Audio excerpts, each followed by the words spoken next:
Xin chào các bạn.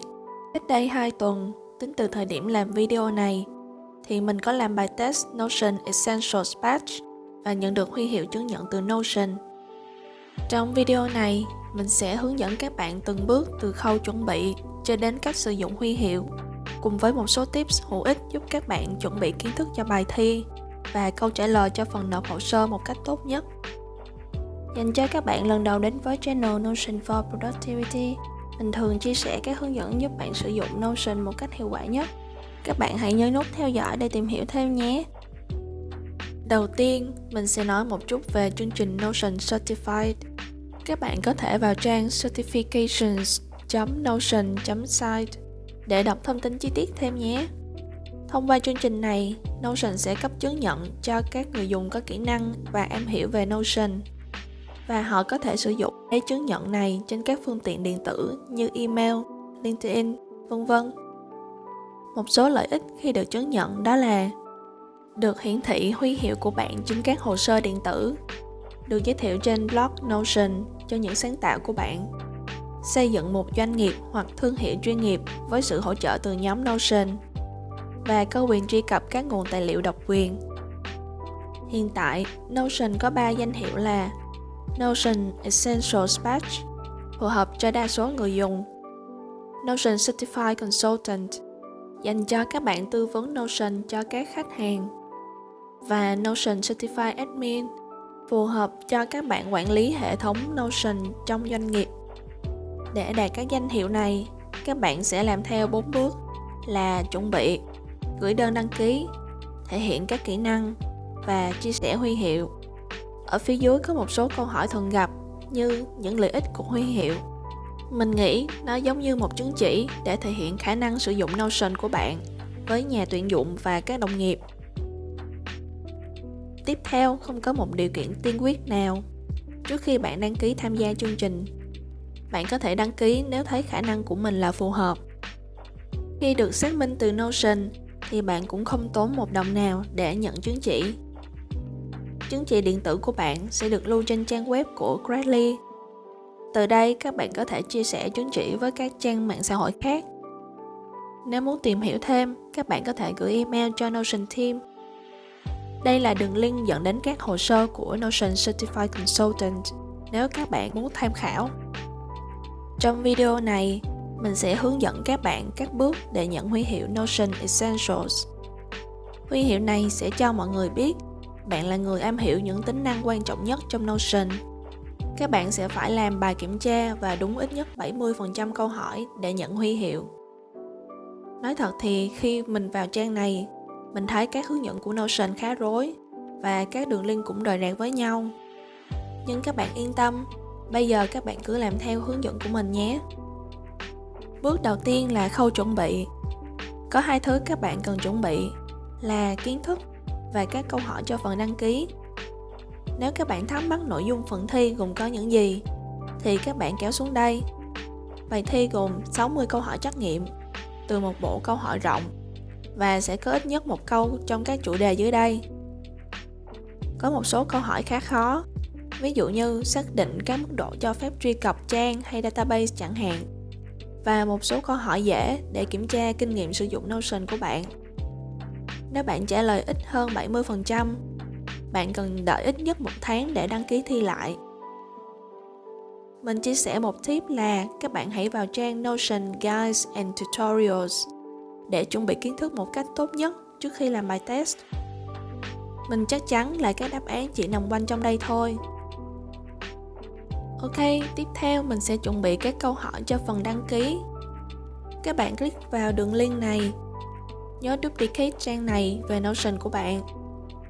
Chúng ta cần điền các thông tin cơ bản, Notion Story, Case Study và sự tham gia của bạn trong cộng đồng. Đầu tiên là phần thông tin cơ bản. Mình đang có 2 email cho 2 tài khoản Notion, một Gmail với Personal Account và một email sinh viên cho tài khoản Personal Pro. Tuy nhiên, có thể năm sau mình sẽ không được sử dụng email sinh viên nữa. Trong phần Account Email, các bạn lưu ý chọn tài khoản nào sẽ sử dụng lâu dài, ví dụ như email cá nhân nha. Phần thứ hai là Profile. Các bạn cần chuẩn bị một tấm hình headshot, lưu lên một trang Notion của bạn và chia sẻ public. Sau đó dán đường link trang đó vào đây. Nếu các bạn có website, Twitter, LinkedIn hay YouTube thì có thể dán vào đây. Phần tiếp theo, các bạn chia sẻ câu chuyện của bạn khi sử dụng Notion. Ví dụ như bạn sử dụng Notion được bao lâu rồi? Bạn thích Notion ở điểm nào? Bạn sử dụng Notion vào việc gì? Và chia sẻ các tip hay nhất của bạn. Tiếp theo, các bạn cần chia sẻ một dự án của mình. Các bạn nên chọn một dự án đặc biệt một tí và có thể chứng tỏ năng lực và kỹ năng sử dụng Notion thông qua dự án đó. Ví dụ, mình chia sẻ là mình thường họp mỗi tuần với giáo sư hướng dẫn và các bạn trong nhóm. Trước đây, mỗi người sẽ viết nốt trên sổ cá nhân. Đôi khi một số công việc sẽ bị quên lãng sau một vài tuần, hoặc rất khó để đánh giá tiến độ của mỗi người. Và mình đã thiết kế một trang meeting notes trên Notion để mọi người có thể cùng viết nốt và chia sẻ thông tin. Bên cạnh đó, team mình cũng có thể theo dõi tiến độ công việc được giao cho mỗi buổi họp, cũng như của mỗi cá nhân. Tiếp theo, các bạn có thể chụp màn hình template, lưu lại trên một trang Notion như mình làm. Sau đó, chia sẻ public bằng cách click vào Share. Chọn Share to Web, copy và dán đường link vào đây. Hoặc các bạn có thể chia sẻ luôn trang dự án đó nếu không có thông tin nào nhạy cảm. Các bạn lưu ý nội dung long text chỉ từ 140 tới 280 ký tự thôi nhé. Cuối cùng là phần tham gia cộng đồng. Nếu các bạn có đăng bài hoặc chia sẻ template cho cộng đồng thì có thể để đường link vào đây. Ví dụ, đây là một chia sẻ của mình trên group Notion Việt Nam. Các bạn nên chọn các bài nào có càng nhiều tương tác càng tốt. Mình sẽ để đường link trang này trong phần description nếu bạn muốn tham khảo cách trả lời của mình nhé. Sau phần chuẩn bị, chúng ta sẽ đến bước 2 là gửi form đăng ký. Sau khi chuẩn bị các câu trả lời từ trước rồi, các bạn chỉ cần quay lại trang đăng ký, chọn Notion Essentials Batch và dán các câu trả lời vào đây. Các bạn đợi vài ngày để Notion Team duyệt hồ sơ. Nếu mọi thứ đều ổn, các bạn sẽ nhận được đường link bài test qua email như thế này. Các bạn có thời gian khoảng 1 tuần để chuẩn bị và nộp bài thi. Các bạn click vào đường link và nhập Application ID là có thể bắt đầu làm bài. Bài thi dài 90 phút, cùng có 60 câu hỏi trắc nghiệm.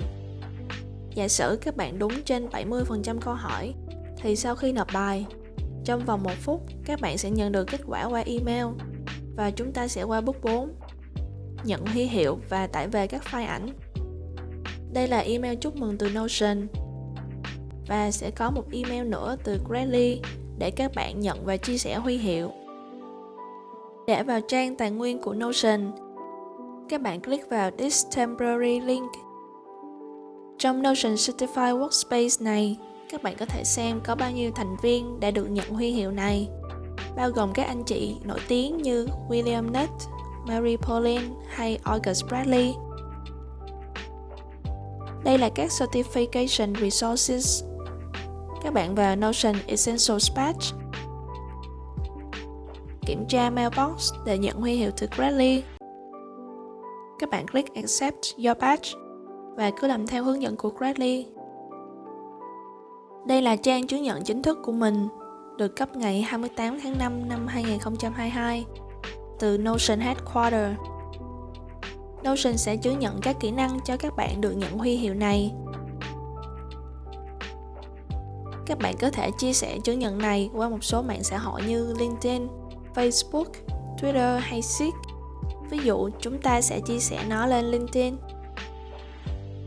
Các bạn sẽ thấy huy hiệu này nằm trong phần Licenses and Certifications và đường link vào trang chính thức của Gradly. Trông rất là xịn sò đúng không nào? Về lại trang Notion Essentials Batch, các bạn có thể download 2 folder logo và hình ảnh. Và dưới cùng là một số guidelines cho việc sử dụng hình. Trong folder Access có hình ảnh huy hiệu một số logo Notion Certified. Trong folder Social Sharing thì có 2 hình dễ thương này để các bạn chia sẻ lên mạng xã hội. Vậy là mình đã chia sẻ xong các hướng dẫn giúp bạn chuẩn bị bài thi để lấy huy hiệu Notion Essentials. Mình chúc các bạn làm bài thi thật tốt để nhận được huy hiệu này nha. Nếu các bạn thấy các thông tin mình chia sẻ là bổ ích, hãy nhớ nút like và share nhé. Cảm ơn các bạn. Chúc các bạn một ngày làm việc hiệu quả. Hẹn gặp lại các bạn.